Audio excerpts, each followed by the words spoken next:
क्या आप जानते हैं कि शाहजहां ने ताजमहल को सफेद रंग का क्यों बनवाया था? या फिर क्या आपको पता है कि दुनिया में एक ऐसा देश भी है जहां के नागरिक भूख लगने पर टिकट खाते हैं? क्या आप जानते हैं कि दुनिया का सबसे महंगा अंडरवियर कौन सा है और उसकी कीमत कितनी है? यकीनन आपने आज से पहले इतने अमेजिंग फैक्ट्स नहीं सुने होंगे, इसलिए वीडियो को आखिर तक जरूर देखें। फैक्ट नंबर 1, चीन अपने खान पान की आदतों को लेकर दुनिया भर में मशहूर है, जहां अजीबोगरीब चीजों को खाने का चलन काफी ज्यादा प्रसिद्ध है। ऐसे में इस देश में एक विचित्र प्रकार की डिश बनाई जाती है, जिसे तैयार करने के लिए सांप और बिच्छू के जहर का इस्तेमाल किया जाता है। जी हाँ, आपने बिल्कुल सही सुना।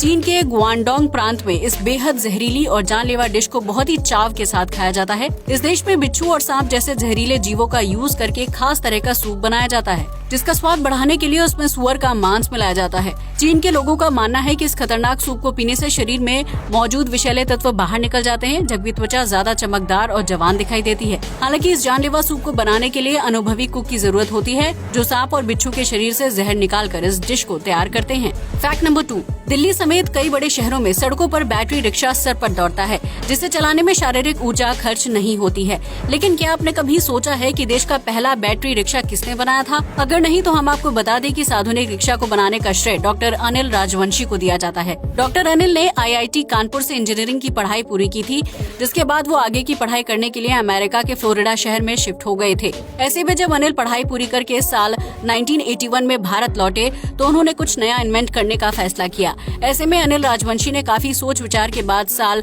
1995 में पहली बार इलेक्ट्रिक रिक्शा तैयार किया था, जिसका पहला प्रोटोटाइप साल 2000 में आया था। हालांकि उस वक्त अनिल राजवंशी द्वारा बनाया गया बैटरी वाले रिक्शे का कॉन्सेप्ट काफी नया था, जिसे समझने में लोगों का काफी समय लग गया। हालांकि आज भारत के विभिन्न राज्यों में बैटरी वाला रिक्शा सड़कों पर दौड़ते हुए दिखाई देता है, जिसके लिए डॉक्टर अनिल राजवंशी को पद्मश्री और जमनालाल बजाज अवार्ड से भी नवाजा जा चुका है। डॉक्टर अनिल राजवंशी फिलहाल महाराष्ट्र के फाल्टन में रहते हैं और निम्बकर एग्रीकल्चर रिसर्च इंस्टीट्यूट में काम करते हैं। फैक्ट नंबर 3, भारत समेत कई देशों में जनसंख्या तेजी से बढ़ रही है, जिसकी वजह से वहाँ की सरकारों को लोगों को कम बच्चे पैदा करने के लिए प्रोत्साहित करना पड़ता है। लेकिन इस दुनिया में एक ऐसा देश भी है जहाँ ज्यादा बच्चे पैदा करने पर सरकार द्वारा कपल्स को 2 लाख रुपए का इनाम दिया जाता है। जी हाँ, आपने बिल्कुल सही सुना। इस अजीबोगरीब देश का नाम ग्रीस है।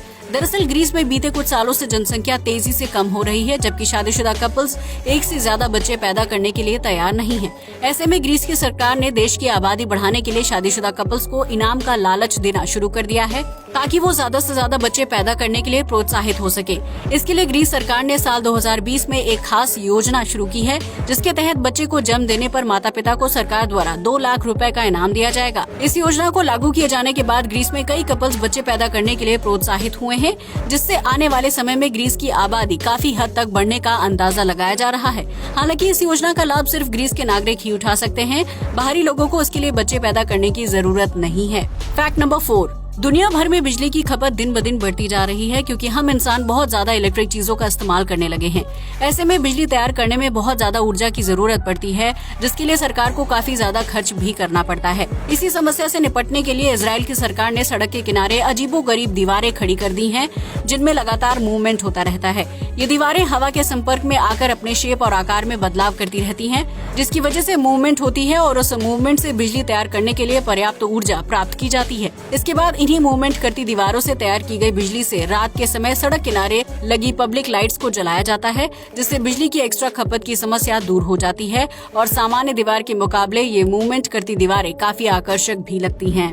फैक्ट नंबर 5, आमतौर पर किसी भी देश में सामाजिक व्यवस्था बनाए रखने के लिए सख्त नियम कानून बनाए जाते हैं, ताकि लोग अपराध या असामाजिक काम करने से डरें। लेकिन नॉर्थ कोरिया एक ऐसा देश है जहां के नागरिकों को बिना कोई गलती किए सख्त सजा भुगतनी पड़ती है। हाल ही में नॉर्थ कोरिया के तानाशाह किम जोंग उन ने अपने देश के नागरिकों के हंसने और शराब पीने पर 11 दिन का प्रतिबंध लगा दिया था, ताकि वो अपने पिता के प्रति वफादारी और शोक व्यक्त कर सके। दरअसल हाल ही में नॉर्थ कोरिया के पूर्व तानाशाह और किम जोंग उन के पिता की 10वीं पुण्यतिथि थी, जिसके तहत पूरे देश में 11 दिन का शोक मनाया गया था। ऐसे में नॉर्थ कोरिया के नागरिकों को 11 दिन तक हंसने या शराब पीने की इजाजत नहीं थी, ताकि वो अपने देश के पूर्व तानाशाह के प्रति शोक व्यक्त कर सके। अगर कोई व्यक्ति इस नियम का उल्लंघन करते हुए पकड़ा जाता है, तो उसे उम्र कैद की सजा या मृत्यु दंड दिए जाने का प्रावधान था। इस नियम को सुनने के बाद आप सोच सकते हैं कि नॉर्थ कोरिया के नागरिकों की जिंदगी कितनी मुश्किल होती होगी और उन्हें ना चाहते हुए भी तानाशाह के गैर जरूरी आदेशों का पालन करना पड़ता है। फैक्ट नंबर 6, इस दुनिया में अलग अलग तरह का फैशन फॉलो किया जाता है, जबकि हर देश की अपनी पारंपरिक ड्रेस भी होती है। लेकिन आज हम आपको एक ऐसे शहर के बारे में बताने जा रहे हैं जहां रहने वाले कभी कपड़े ही नहीं पहनते हैं। जी हाँ, आपने बिल्कुल सही सुना। फ्रांस में कैप डैग्ड शहर दुनिया की सबसे अलग और अजीबोगरीब जगह है। इस शहर में एक खास तरह का नियम है जिसके तहत यहाँ के नागरिकों को पब्लिक प्लेस में बिना कपड़े पहने यानी नंगे बदन घूमने की इजाजत है। यही वजह है कि कैप डैग्ड में आपको 90% से ज्यादा लोग सड़कों, मॉल, रेस्टोरेंट और समुद्र किनारे बिना कपड़ों के नजर आ जाएंगे, जहाँ ये बहुत ही नॉर्मल बात है। आपको बता दें कि ये शहर समुद्र के किनारे है, जिसकी वजह से यहाँ आने वाले पर्यटक अपना सबसे ज्यादा समय बीच पर बिताते हैं। यही वजह है कि इस शहर में लोगों को कपड़े ना पहनने की आजादी है ताकि वो बेफिक्र होकर पूरे शहर में घूम सकें। फैक्ट नंबर 7, इस पूरी दुनिया में शादी को लेकर अलग अलग तरह के रीति रिवाज फॉलो किए जाते हैं, लेकिन अफ्रीका की फुलानी नामक जनजाति में शादी को लेकर बहुत ही खतरनाक या यूं कहें कि जानलेवा रिवाज को फॉलो किया जाता है। दरअसल इस जनजाति में जब भी किसी लड़का लड़की की शादी की जाती है तो शादी से ठीक पहले लड़की के घर वाले लड़के की जमकर पिटाई करते हैं। इस प्रथा के दौरान दूल्हे को लाठी डंडों से पीटा जाता है, जिसके बाद अगर वो पिटाई खाने के बावजूद भी जिंदा बच जाता है तो उसकी शादी लड़की से करवा दी जाती है। लेकिन वहीं अगर दूल्हे की पिटाई के दौरान मौत हो जाती है तो उसे शादी के लायक ना समझकर उसका अंतिम संस्कार कर दिया जाता है। इस जनजाति के लोगों का मानना है कि अगर लड़का पिटाई सहन कर सकता है और जिंदा बच जाता है तो वो अपनी और अपनी पत्नी की रक्षा करने के लिए बिल्कुल सही है। ऐसे में लड़की के घर वाले खुशी खुशी लड़के से उसकी शादी करवा देते हैं, जिसके लिए लड़के को मानसिक और शारीरिक रूप से बहुत ज्यादा फिट रहने की जरूरत होती है। फैक्ट नंबर 8, आज तक आपने एक से बढ़कर एक महंगी और कीमती चीजें देखी होंगी जिन्हें खरीद पाना हर किसी के बस की बात नहीं होती है।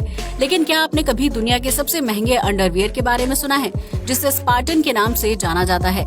अगर नहीं तो हम आपको बता दें कि इस अंडरवियर की कीमत भारतीय करेंसी के हिसाब से लगभग 31,000 रूपए है, जिसकी वजह से इसे दुनिया का सबसे महंगा अंडरवियर माना जाता है। आपको बता दें कि इस अंडरवियर को बनाने वाली कंपनी का दावा है कि इस अंडरवियर को पहन लेने के बाद हानिकारक रेडिएशन इंसान के शरीर को टच नहीं कर पाती है, जिसकी वजह से मानव त्वचा सुरक्षित रहती है। जाहिर सी बात है कि आम इंसान तो इस अंडरवियर को नहीं खरीद सकता है, लेकिन ये अमीरों के लिए रेडिएशन से बचने के लिए अच्छी चीज साबित हो सकती है। फैक्ट नंबर 9, आमतौर पर जब हम एक जगह से दूसरी जगह पब्लिक ट्रांसपोर्ट में ट्रैवल करते हैं तो बहुत ज्यादा थकान हो जाती है। लेकिन अगर आप बर्लिन में हैं और पब्लिक ट्रांसपोर्ट में सफर कर रहे हैं तो आपको यहाँ बिल्कुल भी थकान महसूस नहीं होगी। दरअसल बर्लिन में ट्रेन या बस की टिकट बहुत ही अद्भुत होती है, जिसे थकान या भूख लगने की स्थिति में खाया जा सकता है। ये टिकट खास तरह के केमिकल से बनी हुई होती है, जिसके सेवन से दिमाग और मांसपेशियों को आराम मिलता है। यही वजह है कि बर्लिन में लंबी दूरी तय करने वाले यात्री अपने टिकट का सेवन कर लेते हैं, जिसकी वजह से उन्हें थकान महसूस नहीं होती है। इस देश में ट्रैवल करना बहुत ही आसान है, जो इस खास टिकट की वजह से ही संभव हो पाता है। फैक्ट नंबर 10, हम सभी जानते हैं कि ताजमहल प्यार का प्रतीक है, जिसे शाहजहां ने अपनी पत्नी मुमताज की याद में बनवाया था। ताजमहल सफेद रंग के संगमरमर से बना हुआ है, लेकिन क्या आपने कभी सोचा है कि शाहजहां ने उसे सफेद रंग का ही क्यों बनवाया था? इस सवाल के जवाब में कई तरह की थ्योरीज सामने आती हैं, जिसमें पहली थ्योरी ये है कि शाहजहां ताजमहल को जन्नत का रूप प्रदान करना चाहते थे। ऐसे में उन्होंने ताजमहल को सफेद संगमरमर के पत्थर से बनवाया था, ताकि जब भी कोई व्यक्ति ताजमहल का दीदार करे तो उसे जन्नत की सैर करने का एहसास हो। वहीं दूसरी थ्योरी पर गौर करें तो प्राचीन दस्तावेजों से पता चलता है कि मुमताज का फेवरेट रंग सफेद था, इसलिए शाहजहां ने अपनी पत्नी की याद में बनवाए गए ताजमहल का रंग भी सफेद रखा था। तीसरी थ्योरी की माने तो ताजमहल के निर्माण से कुछ साल पहले ही सफेद संगमरमर की खोज की गई थी, जो उस वक्त का सबसे कीमती पत्थर माना जाता था। इसके अलावा उस संगमरमर के ऊपर प्रदूषित हवा और केमिकल का रिएक्शन नहीं होता था, जिसकी वजह से उसे सालों साल तक सुरक्षित रखा जा सकता था। ऐसे में वैज्ञानिकों का मानना है कि शाहजहां ने इन सभी वजहों को ध्यान में रखते हुए ताजमहल का रंग सफेद रखवाया होगा, जो देखने में सुंदर और आकर्षक लगता है। शायद यही वजह है कि इतने सालों से ताजमहल की खूबसूरती अब तक बरकरार है, जिसे देखकर अपने आप में एक अनोखी फीलिंग आती है।